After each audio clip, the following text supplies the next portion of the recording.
अस्सलाम वालेकुम my YouTube family, कैसे हैं आप सब। मैं उम्मीद करती हूँ आप सब खैरियत से होंगे। अच्छा, मैं हूँ फ़ातिमा। बिस्मिल्लाहिर्रहमानिर्रहीम। मैं हूँ फ़ातिमा मलिक और आप देख रहे हैं लर्न कॉमर्स विद फ़ातिमा।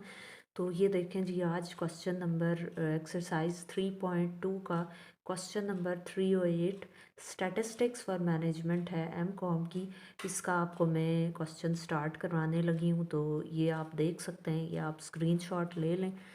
मैं उम्मीद करती हूँ आपको सही से नज़र आ रहा होगा, विजिबल हो रहा होगा क्वेश्चन। तो ये आप स्क्रीनशॉट ले लें और देन हम इसका जो सलूशन है वो स्टार्ट करते हैं, और साथ साथ मैं पढ़ती भी जाऊंगी आपके लिए क्वेश्चन को। अगर आपके से कोई स्क्रीनशॉट लेना रह जाए तो आप वीडियो को पॉज करके और साथ साथ लिख भी सकते हैं। मैं वीडियो की लेंथ ज़्यादा लॉन्ग ना हो इसलिए क्वेश्चन लिखती नहीं हूँ, डायरेक्ट आपको सलूशन की तरफ लेके जाती हूँ। ठीक है, तो ये आप देख लें, मैं पढ़ रही हूँ question. These data represent the ages of the patients admitted to a small hospital on February 28, 1996। अच्छा, ये ऐसा डाटा गिवन है आपको जो एजेस को रिप्रेजेंट कर रहा है पेशेंट्स की, जो कि एडमिट हैं एक स्मॉल हॉस्पिटल में, एडमिट थे February 28, 1996 में। अब ये नंबर ऑफ़ डाटा जो है उन पेशेंट्स का है, ये सारे जो वो एडमिट थे। सही है।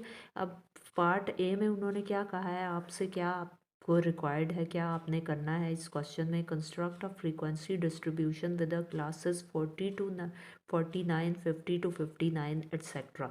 यानी ये आपने क्लासेस, जैसे हम प्रीवियस सेकंड चैप्टर में क्लासेस बना के हम काम करते थे, इस तरह से आपने इसमें करना है। ये ग्रुप डाटा होगा। पहले जो प्रीवियस मैंने आपको एक क्वेश्चन नंबर 6 और क्वेश्चन नंबर 7 करवाया है इस एक्सरसाइज का, वो भी आपने ज़रूर मस्ट देखना है जाके। मेरी वीडियोस जो है स्टार्टिंग से मस्ट देखनी है, तभी आपको ये क्वेश्चन समझ आएंगे। और इनकी शॉर्ट की जो वीडियो है फार्मूलाज वाली, वो भी आपने मस्ट देखनी है तभी, क्योंकि ये क्वेश्चंस फार्मूलाज पे बेस कर रहे हैं, तभी आपको ये समझ आएंगे। और इसके लिए जो क्लासेस जिन स्टूडेंट्स को बनानी नहीं आ रही होंगी, वो मेरी जो सेकंड चैप्टर की जो वीडियोस हैं ना, फ्रीक्वेंसी डिस्ट्रीब्यूशन वाली, वो ज़रूर देखेंगे। तो उससे क्लासेस बनाने का आइडिया आपको हो जाएगा कि क्लासेस किस तरह से बनाई जाती हैं। मैंने डिटेलली उसमें बताया हुआ है। लॉन्ग वीडियोस भी आप देख सकते हैं। अगर आपको कोई स्पेसिफिक किसी टॉपिक को समझना है तो आप फिर शॉर्ट वीडियो भी मेरी जाके देख सकते हैं, मैं उसको पिन कर दूंगी बीच में। सही है क्वेश्चन के। अच्छा, अब आपने देखना ये है कि इन्होंने लिखा हुआ है कि construct a frequency distribution with classes 40 to 49 and 50 to 59।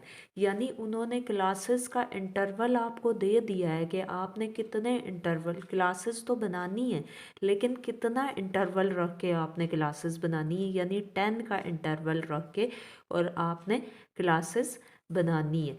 और ये हो जाएगा फिर आपका ग्रुप डाटा। पहले जो आपको दो क्वेश्चंस करवाए हैं वो अनग्रुप डाटा था, और ये हो जाएगा ग्रुप डाटा जिसका आप क्वेश्चन सॉल्व करोगे। अच्छा, इस क्वेश्चन में अब आपने से जो उन्होंने पूछा है, आपने क्या करना है। सबसे पहले आपने क्या कर लेना है, मैं आपको बताती हूँ। ये जो डाटा आपको गिवन है ना, इसकी आप क्या करोगे, एक फ्रीक्वेंसी डिस्ट्रीब्यूशन का टेबल बनाओगे यहाँ पे। ठीक है। अब ये बुक जो है वो मैं साइड पे कर रख देती हूँ, ताकि मैं इजीली जो है वो आपको समझा सकूँ कि आपने करना क्या है एक्चुअली इस क्वेश्चन में। अब आपने क्या करना है कि जैसे हम फ्रीक्वेंसी डिस्ट्रीब्यूशन में क्लासेस बनाते थे ना, ऐसे आपने कॉलम बना लेना है एक क्लासेस का। एक आप बना लोगे जैसे हम बनाते थे उसमें टैली का कॉलम बनाओगे। एक बनाओगे आप फ्रीक्वेंसी का, क्योंकि ये ग्रुप डाटा का क्वेश्चन है। जो अनग्रुप डाटा वाला क्वेश्चन आएगा वो सिंपली, जैसे मैंने आपको प्रीवियस 2 क्वेश्चंस कराए हैं, इस तरह से वो सॉल्व हो जाएगा। लेकिन जब ग्रुप डाटा वाला क्वेश्चन आपको आए, ग्रुप डाटा मीन्स के जिसमें आपको क्लासेस बनानी होंगी प्रॉपर, वो ग्रुप डाटा होगा आपका। अच्छा, अब आपने क्या करना है, फर्स्ट हेडिंग जो है वो आपने देनी है यहाँ पे क्लासेस की। क्लासेस, ठीक है। और क्लासेस का मैंने आपको बता दिया कि इंटरवल उन्होंने दिया हुआ है, क्या इंटरवल दिया है कि 10-10 इंटरवल रख के, यानी उन्होंने लिख दिया ना कि 40 से 49 तक आपने बनानी है, 50 से 59 मीन्स के आपकी 10 इंटरवल रख के और क्लासेस बनेंगी। यहाँ पे आपने क्लासेस लिख लिया, टैली लिख ली, फिर एफ डिनोट्स फॉर फ्रीक्वेंसी होता है, ये मैंने आपको प्रीवियस चैप्टर में बहुत डिटेलली बताया हुआ है। जो स्टूडेंट्स मुझे अभी ज्वाइन कर रहे हैं वो मेरी वो प्रीवियस वीडियोस जाके देख सकते हैं। जिन स्टूडेंट्स ने देखी हैं उनको तो आइडिया होगा कि किस तरह से सॉल्व करना है, सही है। अच्छा ये देखें जी, आपने हेडिंग सारी लिख ली, classes, tally, f denotes for frequency, x जो है ये आगे मैं फर्दर आपको क्वेश्चन में बताऊंगी, जैसे जैसे क्वेश्चन चलेगा मैं आपको बताती जाऊंगी कि एक्स किससे डिनोट करता है और एफ एक्स किससे। एफ तो डिनोट करता है फॉर फ्रीक्वेंसी, लेकिन एक्स की जो टर्म है ना वो आप लोगों के लिए न्यू होगी इस चैप्टर में, तो वो मैं आपको साथ साथ बताती जाऊंगी। अब आपने क्या करना है, क्लासेस जो उन्होंने बताई थी, डाटा आपका कहाँ से स्टार्ट हुआ है, 40 नंबर से स्टार्ट हुआ है, तो उन्होंने आपको बता दिया था कि 10-10 इंटरवल रख के क्लासेस बनाएं 40 से 49। और इसका सबसे ग्रेटर नंबर ऑफ डाटा क्या है इस क्वेश्चन में, 89। तो इट मीन्स के आपने 40 से 49, 50 से 59, 60 से 69, 70 से 79 और लास्ट क्लास जो आपकी बनेगी 80 से 89 तक की क्लास बन जाएगी। अच्छा अब आपने क्या करना है कि यहाँ पे ना टैली मार्क्स करनी है, टैली मार्क्स यहाँ पे वो बनानी है। तो टैली मार्क्स हम किस तरह से बनाते हैं, मैंने आपको प्रीवियस जो एक्सरसाइजेस हैं चैप्टर 2 की उनमें बताया था कि अब आपने यहाँ पे बना ली फॉर एग्जांपल 40 से लेके 49 तक की क्लासेस। तो अब आप इस डाटा में देखोगे कि जो नंबर जो है ना 40s की लाइन में है ना, ये 40 है, वो आप काउंट करके उतनी यहाँ पे लाइंस ड्रॉ करते जाओगे। फॉर एग्जांपल ये है 1 2 3 4, तो इसमें 2 नंबर्स जो हैं 40s की लाइन में 1 2 40 और 48, बाकी तो 67 और 75 है ना, उनको नहीं हम नोट करेंगे क्योंकि वो 40s में नहीं है। 1 2 3, ये 43 है तो ये भी हो जाएगा 44, ये 4 हो गए हमारे पास 4। तो यहाँ पे आप लगा दोगे 1 2 3 4, क्योंकि 40s की लाइन में ये नंबर ऑफ डाटा यहाँ पे कितना था 4। अब 50 से लेके 59 तक का यहाँ पे देखते हैं कितनी बार आ रहा है डाटा, 1 2 3 4, 4 टाइम्स आया है ये भी, तो 1 2 3 4, 4 लाइंस आपने ड्रॉ कर दी, बिल्कुल स्ट्रेट लाइंस आपने बस ड्रॉ कर देनी है टैली में, ठीक है। अब 60 का देखते हैं, 1 2 3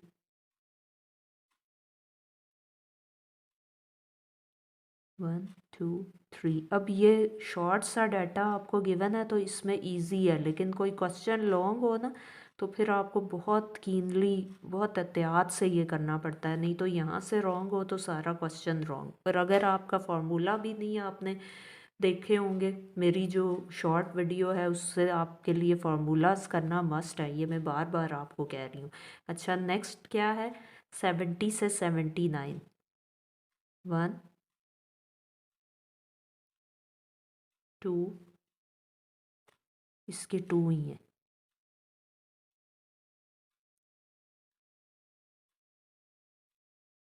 अच्छा अब हम देखेंगे 80 से 89 तक,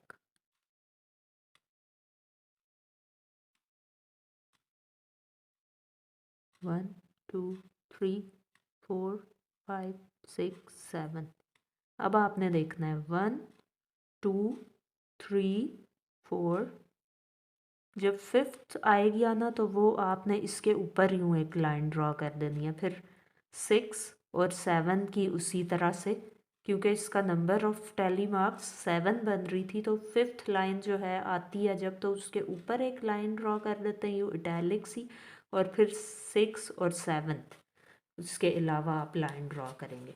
सही है, ये आपकी होगी टैली। अब इसके बाद आपने क्या करना है, फ्रीक्वेंसी लिखनी है। फ्रीक्वेंसी आप इसी टैली को देख के जितने नंबर ऑफ टैली मार्क्स आए ना, उतनी ही फ्रीक्वेंसी उस क्वेश्चन की हो जाएगी। जैसे ये 4 लाइंस हैं तो यहाँ पे 4 लिख देना है आपने, यहाँ पे 4 हैं तो यहाँ पे भी 4, यहाँ पे 3 है तो 3 आपने लिख देना है, यहाँ पे 2 है तो 2 लिख देना है। यहाँ पे कितनी है, 1 2 3 4 5 6 7। अगर आपको कुछ चीज़ समझ ना आ रही हो क्वेश्चन में तो वो आपने पूछ लेनी है। ये लाइन का अगेन आपको बता रही हूँ कि 4 लाइंस आपने ड्रॉ की, 5th वन अगर लाइन आती है टैली मार्क में तो उसको यूँ इटैलिक सी लाइन में आपने यूँ ऊपर उसके ड्रॉ कर देना है। ठीक है, तो वो 5th लाइन हो जाएगी। फिर 6 और 7 इसी तरह से जैसे आप प्रीवियस क्वेश्चन में करते आए हो उसी तरह से करनी है। अच्छा, ये आपने फ्रीक्वेंसी भी लिख ली, फ्रीक्वेंसी भी आपने लिख ली अपनी।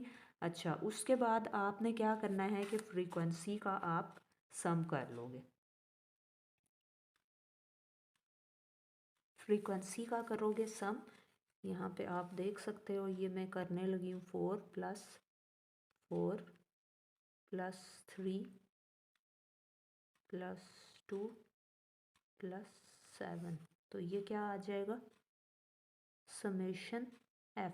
समेशन एफ क्यों हम लिख रहे हैं, क्योंकि ये समेशन का साइन होता है, ये जो मैंने लगाया ना समेशन, ये समेशन का साइन है। समेशन एफ मीन्स के फ्रीक्वेंसी का आपने टोटल किया है। ये पहले भी प्रीवियस एक्सरसाइज में भी ये चीज़ थी, ये आप लोगों के लिए न्यू नहीं होगी, लेकिन जो स्टूडेंट्स अभी मुझे ज्वाइन कर रहे हैं वो प्रीवियस एक्सरसाइजेस की वीडियोस ज़रूर देखें। और जो जो चीज़ें मैं आपको कह रही हूँ, वीडियो को आपने स्किप भी बिल्कुल नहीं करना, फुल वीडियो वॉच करनी है ताकि आपको सही से क्वेश्चन समझ आ सकें, क्योंकि ये चीज़ें आप लोगों के लिए न्यू होंगी। अच्छा, अब आपने क्या करना है, अब आपने एफ़ का टोटल भी कर लिया, फ्रीक्वेंसी का सम भी कर लिया। अब आप क्या करोगे कि आपको एक्स चाहिए और एफ एक्स चाहिए। एफ एक्स और एक्स जो है वो फाइंड करने के लिए आप क्या करोगे यहाँ पे कि आपने ना जो आपका एफ का जो कॉलम आया है वो तो आ गया आपके पास। अब आपने ये देखना है कि एक्स वाला डाटा आपने कहाँ से लाना है। एक्स वाला जो डाटा है ना वो आपने इस तरह से लाना है कि जैसे ये आपका क्वेश्चन है, एफ का जो फर्स्ट फ्रीक्वेंसी आई भी है 4, तो उस 4 को आपने क्या करना है, जो आपकी क्लास बनी फर्स्ट, फर्स्ट वाली क्लास बनी ना, फर्स्ट वाली क्लास बनी तो उसमें आपने क्या करना है मैं आपको बता देती हूँ। अब x जो है वो किस तरह से आएगा, x का बताने लगी हूँ। x का आपने क्या करना है कि जो नंबर ऑफ क्लासेस हैं दोनों 40 से लेके 49 तक बनी ना, तो 40 पहले नंबर को और लास्ट वाले नंबर को ऐड कर देना है। दोनों नंबर्स को ऐड किया, ये देखो 40 + 49, यहाँ पे क्या था 40 और 49 से तक क्लासेस बनी है ना, तो दोनों नंबर्स को ऐड किया और डिवाइडेड बाय 2 कर दोगे। डिवाइडेड बाय 2 कर दोगे तो आपके पास क्या आ जाएगा, आपका एक्स वाला जो कॉलम है वो आप इस तरह से करके फिल करोगे। ये आपका होता है एक्स मीन्स कि आपने मिड पॉइंट फाइंड करना है।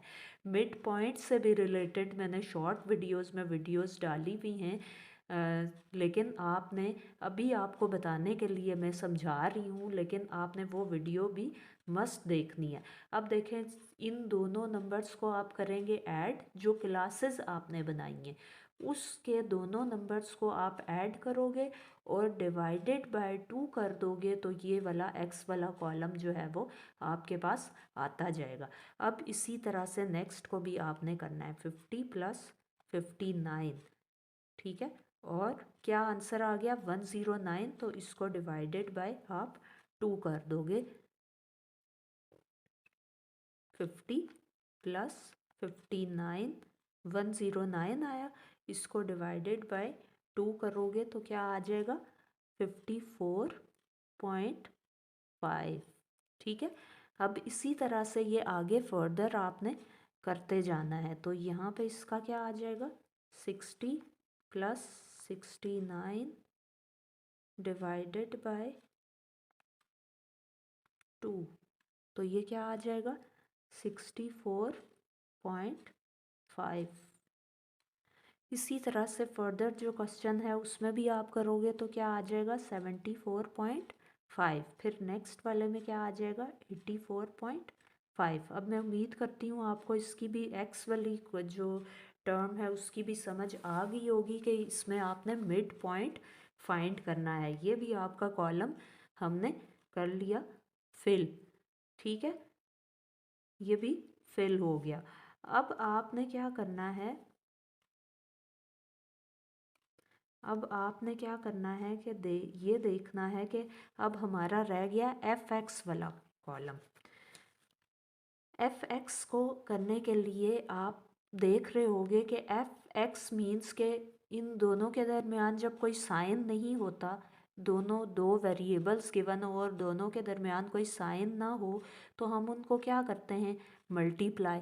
तो अब आपके पास जो एफ और एक्स दोनों की टर्म्स क्योंकि आ गई हैं तो अब आप दोनों को मल्टीप्लाई करोगे तो एफ एक्स का जो आंसर है वो आपके पास आ जाएगा 44.5। 4 मल्टीप्लाई 44.5 आप करोगे तो क्या आ जाएगा 178। फिर आप क्या करोगे 54.5 मल्टीप्लाई 4 तो ये क्या आ जाएगा 218। अब आप नेक्स्ट क्या करोगे 64.5 मल्टीप्लाई 3 तो ये आपके पास आ जाएगा 193.5। ठीक है 193.5। अच्छा अब नेक्स्ट क्या है 74.5 मल्टीप्लाई 2 तो ये आपके पास आंसर आ जाएगा 149। अच्छा अब नेक्स्ट क्या है 84.5 तो इसको मल्टीप्लाई आप कर दोगे 7 से तो आपके पास आंसर आया है 591 पॉइंट ये 5 है 591.5। ठीक है, ये आपका ये जो एफ एक्स वाला कॉलम है ये भी फिल हो गया। अब आपने क्या करना है कि इन सारे नंबर्स को जो एफ एक्स वाले कॉलम में आए हैं इनका भी आपने समेशन करना है क्योंकि ये हमें फर्दर अभी क्वेश्चन करने में सॉल्यूशन में हमें रिक्वायर्ड होगा इसका समेशन। ठीक है, जैसे आपने एफ वाले कॉलम का सिर्फ सम किया ना इसी तरह इसका भी सम हमने करना है। तो ये 591.5 प्लस 149 प्लस 193.5 प्लस 218 प्लस 178 तो इसका आंसर आपके पास आ जाएगा summation F is equal to क्या आ जाएगा 1330। ये आपको नज़र आ रहा होगा कैलकुलेटर पे। तो 1330 आपका आंसर इसका आ जाएगा। अब हमने क्या करना है फर्दर क्वेश्चन में उन्होंने क्या पूछा हुआ है आपसे, फर्दर जो पार्ट है उसमें उन्होंने कहा है compute the sample mean for the frequency from the frequency distribution. अब ये जो आपने फ्रीक्वेंसी डिस्ट्रीब्यूशन बनाई है ना पहले तो पहला पार्ट तो हो गया क्योंकि उन्होंने कहा था उसमें construct a frequency distribution with classes 40 to 49 50 to 59 वो वाला पार्ट तो हमने डन कर लिया। ये पार्ट ए था क्वेश्चन का। ठीक है, अब हम पार्ट बी करेंगे। पार्ट बी में उन्होंने क्या कहा है आपको करने के लिए कंप्यूट द सैंपल मीन। उन्होंने कहा है सैंपल मीन फाइंड करें सैंपल मीन फाइंड करें फ्रॉम द फ्रीक्वेंसी डिस्ट्रीब्यूशन। ये आप देख सकते हो, इसमें लिखा हुआ है compute the sample mean from the frequency distribution. Compute the sample mean from the frequency distribution. अच्छा, अब आपने सैंपल मीन फाइंड करना है, तो सैंपल मीन का जो फॉर्मूला है ना, सैंपल मीन, अब ये आप बात गौर से सुन लो और समझ लो कि सैंपल मीन का, इसीलिए मैंने आपको कहा कि आपने थ्रू आउट क्वेश्चन को फुल देखना है, फुल क्वेश्चन को वीडियो वॉच करनी है, कोई भी पार्ट जो है वो स्किप नहीं करना, क्योंकि इसमें बहुत चीज़ें ऐसी हैं जो आपकी समझने वाली हैं। तो आपने क्या करना है, सैंपल मीन आपने फाइंड करना है, लेकिन आपने ये देखना है कि सैंपल मीन आपका ग्रुप डाटा का है या अनग्रुप डाटा का है। तो ये अब आप पहले सैंपल मीन फाइंड करोगे ग्रुप डाटा का। तो ग्रुप डाटा का जो सैंपल मीन है वो bar x is equal to bar x is equal to summation f x divided by summation f के इक्वल है। ठीक है, तो सैंपल मीन आपने याद रखना है स्टूडेंट्स ये बात, कि जब आपको सैंपल मीन फाइंड करने के लिए कहा हो और आपको उन्होंने ये कहा हो कि आपने ग्रुप डाटा का सैंपल मीन जो है वो फाइंड करना है, तो फिर आप फॉर्मूला क्या लिखोगे, summation f x divided by summation F. अगर आपके पास ग्रुप डाटा है, ग्रुप डाटा का सैंपल मीन आपने फाइंड करना हो, तो फिर आप कौन सा फॉर्मूला यूज़ करोगे, bar x is equal to summation f x divided by summation f. तो अब आपके पास समेशन एफ एक्स का क्या, एफ का क्या आंसर आया था, समेशन एफ एक्स का, सॉरी समेशन एफ एक्स, यहाँ पे आपने लिखना है summation f x. Summation f x का क्या आंसर आया था, यहाँ पे आंसर आपके पास आया था 1330। और आपके पास समेशन एफ क्या आया था, समेशन एफ क्या आया था आपके पास, यहाँ पे देख लें आप, ये समेशन एफ एक्स का आंसर है 1330 जो हमने यहाँ लिख दिया, और समेशन एफ का क्या है 20। तो यहाँ पे आपके पास इस, हम क्या करेंगे, इसको 1330 को हम डिवाइड करेंगे 20 से, तो आपका आंसर फाइनल आ जाएगा 66.5। ठीक है, ये आपका आंसर आ गया for group data sample mean of group data का आपका आंसर ये फाइनल आ गया, जो कि क्या आया है 66.5। अब आपने क्या करना है, अब आपने कंप्यूट करना है sample mean for the raw data. Raw data means, ये देखो आपको लिखा हुआ है क्वेश्चन, ये प्रीवियस क्वेश्चन में आपको दिखा देती हूँ, compute the sample mean for the frequency from the frequency distribution means के आपने ग्रुप डाटा का सैंपल मीन फाइंड करना था। अब उन्होंने आपको कहा compute the sample mean from the raw data. Raw data means के अनग्रुप डाटा का अब आपने सैंपल मीन फाइंड करना है। अनग्रुप डाटा का आप किस तरह से फाइंड करोगे, ये भी मैं आपको बता देती हूँ। अब जो सी पार्ट है ना इसका, सी पार्ट, उसमें आपको उन्होंने सैंपल मीन ही फाइंड करने को कहा है। सैंपल, ये आप देख सकते हैं, सैंपल मीन ही फाइंड करने को कहा है, लेकिन साथ उन्होंने ये भी कह दिया for ungrouped data, for ungrouped data. Raw data का मीन्स मतलब आपने समझ लेना है कि for ungrouped data, sample mean अब आपने फाइंड करना है for ungrouped data. Ungrouped data का आप किस तरह से फाइंड करोगे कि बार एक्स, उसका फॉर्मूला क्या होगा, bar x is equal to summation x divided by capital N, इसका फॉर्मूला होगा। जैसे मैंने आपको प्रीवियस 2 क्वेश्चंस में स्टार्टिंग वाले एक्सरसाइज की बिल्कुल बिगिनिंग वाले 2 क्वेश्चंस में मैंने आपको बताया ना, वो आपका अनग्रुप डाटा का जो फॉर्मूला था वो था, और ये हम अगेन उसको रिपीट कर रहे हैं। Bar x is equal to summation x divided by capital N. अच्छा, अब आप इसका टोटल जो है वो कैसे लिखोगे?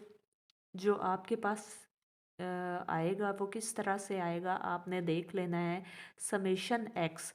अच्छा, अब आप एक्स जो है उसका, ये तो ग्रुप डाटा था, इसका आप समय एक्स का रॉ डाटा का सैंपल मीन इसमें कैसे फाइंड करोगे, ये भी आपने गौर से देख लेना है।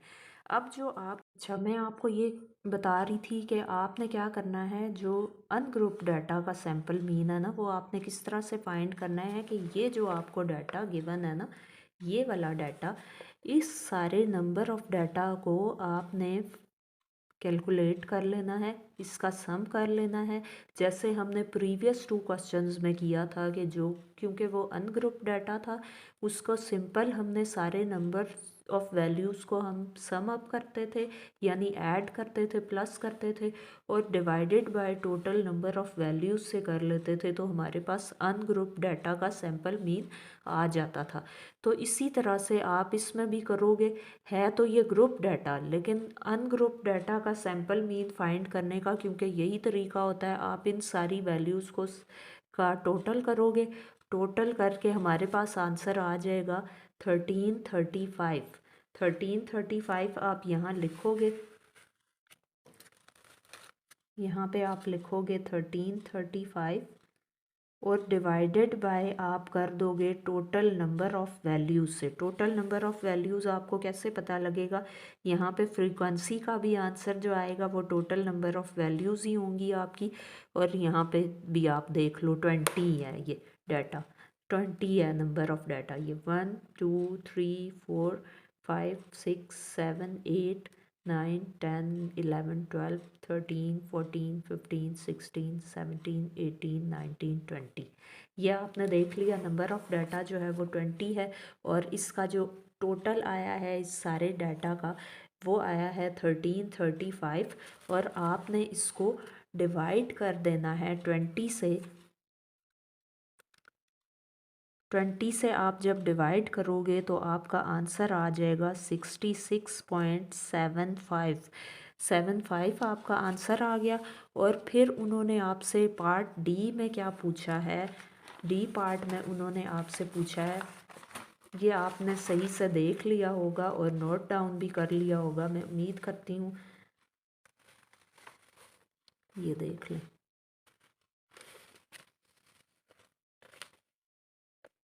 ठीक है, ये आपने देख लिया होगा। और अब जो है मैं इसका डी पार्ट, जो लास्ट पार्ट है ना, वो आपको बताने लगी हूँ कि आपने इसमें क्या लिखना है। इसमें उन्होंने पूछा है कंपेयर करें पार्ट्स बी एंड सी को और कमेंट करें ऑन योर आंसर। तो आपने क्या लिखना है, the answer of part B and C are about same. D question का आप क्या आंसर लिखोगे, the answers of part B and C are about same. इसका मतलब ये है कि जो पार्ट बी और पार्ट सी का जो आंसर है ना, वो तकरीबन तकरीबन सेम थे। आप ये देख सकते हो, जो हमारा पार्ट बी का जो हमने ग्रुप डाटा का सैंपल मीन फाइंड किया था, तो उसका आंसर क्या आया था, 66.5। जो हमारा फाइनल आंसर आया था वो भी, और जो हमारा टोटल करके फुल डाटा को जो आंसर था वो भी थोड़ा बहुत ही डिफरेंस था। ये 1330 आया था ग्रुप डाटा वाला, और जो अनग्रुप्ड वाला है वो 1335 आया था। और इनका जो टोटल आंसर आया है ग्रुप डाटा वाले का 66.5 आया है, और जो अनग्रुप डाटा है उसका आया है 66.75। तो ये मैं उम्मीद करती हूँ स्टूडेंट्स आपको क्वेश्चन अच्छे से समझ आ गए होंगे। और अगर आपको कोई क्वेरीज हो, कोई चीज़ आपको समझ ना आ रही हो, तो आप कमेंट सेक्शन में देख सकते हो। पूछ सकते हो। और मेरी जो प्रीवियस वीडियोस हैं ये मैं आपको अगेन अगेन इसलिए कह रही हूँ क्योंकि वो आपके लिए देखना बहुत ज़रूरी है।